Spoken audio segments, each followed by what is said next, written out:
Mon parcours scolaire m'a emmené jusqu'à l'école polytechnique, hein, où au-delà des études scientifiques, j'ai découvert la marine, hein, puisque j'ai fait mon service dans la marine.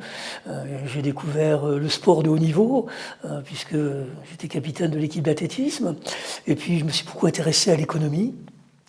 Ensuite, suite à un accident de sport, une longue période d'hospitalisation, en réfléchissant et en relisant ma vie, je me rendais compte que j'avais plus de bonheur dans mes activités de chef scout, parce que je faisais aussi du scoutisme, que dans la préparation des travaux de Jacques Attali, avec qui je travaillais à l'époque.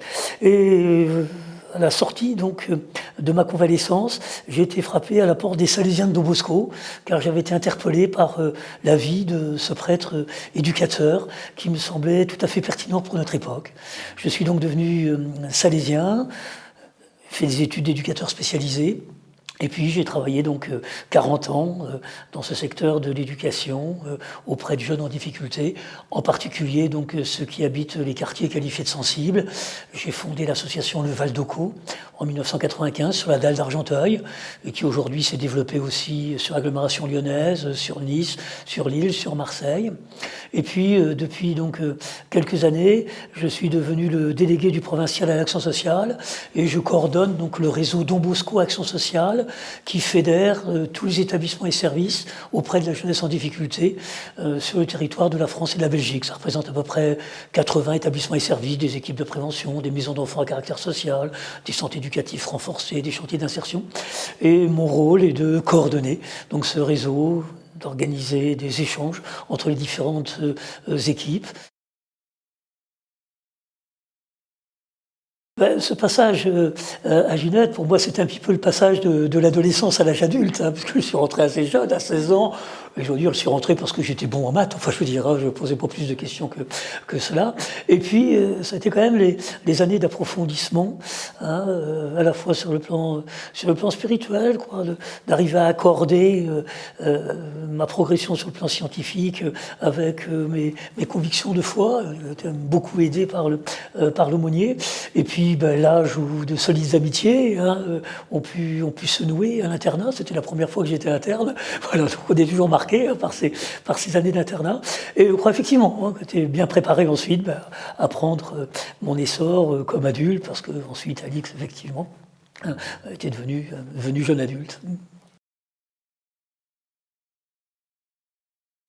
Je pense que ce qui m'a marqué, c'est quand même l'état d'esprit et cette collaboration entre camarades et de faire de l'entrée en grande école un défi collectif. Je crois que ma promotion, on a été 45 à rentrer à l'école polytechnique, et je pense sincèrement que des camarades qui n'auraient pas bénéficié de cette entraide que les meilleurs apportaient par rapport à ceux qui étaient un peu plus en difficulté n'auraient jamais réussi ce saut-là. Et quand je vois certaines autres préparations où on était capable de se voler ses notes, de détruire, cet esprit-là d'entraide a été pour moi formidable. Et comme j'aime à le dire, j'ai enseigné brièvement avant de devenir éducateur dans ma vie de religieux. Voilà, on pénalise pas les meilleurs en leur permettant d'aider ceux qui ont plus de mal, parce que on les aide à transmettre, et transmettre nécessite de bien maîtriser son sujet. Et ça, j'ai découvert à Ginette, voilà, que lorsque les meilleurs se mettent au service de ceux qui ont plus de difficultés, c'est une source de progrès pour tous. Je crois que la plus grande crise aujourd'hui, c'est la crise de la fraternité. Pour moi, effectivement, c'est la valeur essentielle à développer. J'aime dire que la devise de notre République, c'est liberté, égalité, fraternité, mais que ces trois valeurs ne sont pas de même nature. Liberté, égalité, c'est de l'ordre du droit. Fraternité, c'est de l'ordre du devoir. C'est pas un droit d'être frère. C'est un devoir. Et que lorsque ce devoir de fraternité s'estompe, alors on s'aperçoit très vite que les autres valeurs sont menacées pour les minorités les plus en difficulté. Donc combien effectivement, il me semble aujourd'hui que notre société traverse cette crise de la fraternité, et qu'éduquer à la fraternité est sans doute aujourd'hui une des plus grandes urgences si on veut éviter cette fracturation de la société.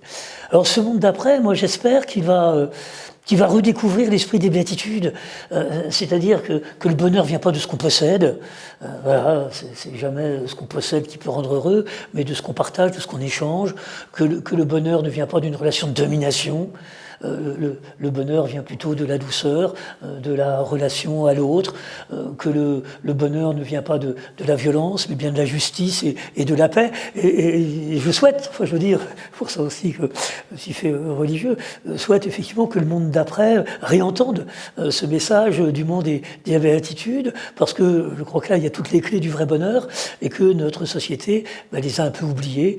Quand on a pensé que l'accumulation de l'argent pouvait faire le bonheur, on voit où ça a pu aller, jusqu'à des bulles, enfin je veux dire, qui ensuite éclatent. Lorsque la fraternité et le sens de la justice n'est plus au rendez-vous, on voit effectivement résurgir des conflits. Donc voilà, un monde d'après qui prenne soin de la nature, qui prenne soin de l'homme. Et il me semble que le pape François est vraiment prophétique dans cette encyclique qu'il a écrit avant, Laudato aussi, mais qui me semble un peu donner les clés, cette écologie intégrale, où on va prendre soin de la nature et prendre soin de l'homme, et en pensant ces deux manières de prendre soin dans le en même temps. La fondation donc de Ginette paraissait intéressante, à la fois donc cette solidarité permettant donc à des jeunes de pouvoir et qui en ont les moyens intellectuels, mais qui ne disposent pas d'un environnement qui leur permettrait de travailler. Lorsque on travaille dans un F3 avec 5 ou 6 petits frères sur un coin de table, le père qui allume la télé quand il rentre du boulot, c'est vrai qu'on peut difficilement réussir une maths sup, enfin je veux dire. Donc le fait de se dire non, donnons les moyens à ces jeunes, parce que je crois aussi, c'était une erreur de la politique de la ville, c'est qu'on a centré un peu toutes nos aides sur les plus en difficulté.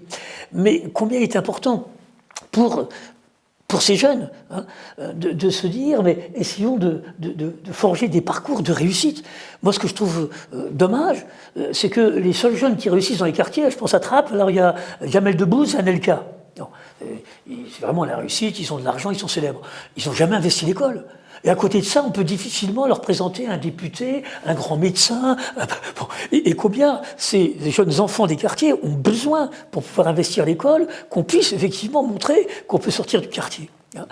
Alors, tout l'effort aussi de Ginette Insertion, sur se dire que tout ceci, ça se prépare. Enfin, je veux dire, je crois que aider effectivement les jeunes au fur et à mesure de leur scolarité, de manière à ce que le retard ne s'accumule pas, parce qu'on a un tel rythme scolaire que quand on perd pied, on a beau être aussi intelligent que les autres, c'est complètement difficile de rattraper le wagon, enfin je veux dire. Donc toutes ces initiatives pour développer le soutien scolaire, les écoles de la seconde chance, enfin les écoles de production, les chantiers d'insertion, je crois aujourd'hui que c'est un défi important pour notre société. Et puis, voilà, Ginette Développement, comment faire que cet esprit de solidarité, de bien montrer que développer un esprit de solidarité ne va pas, quelque part, pénaliser ceux qui sont les meilleurs. Et combien aussi, j'ai envie de dire, que l'important, c'est de savoir transmettre. On en crève dans notre pays d'élites qui savent, mais qui ne savent pas transmettre. Et je crois que l'esprit de Ginette, c'est de se dire, quand vous recevez, soyez capable de donner. Quand on vous transmet, soyez capable de transmettre.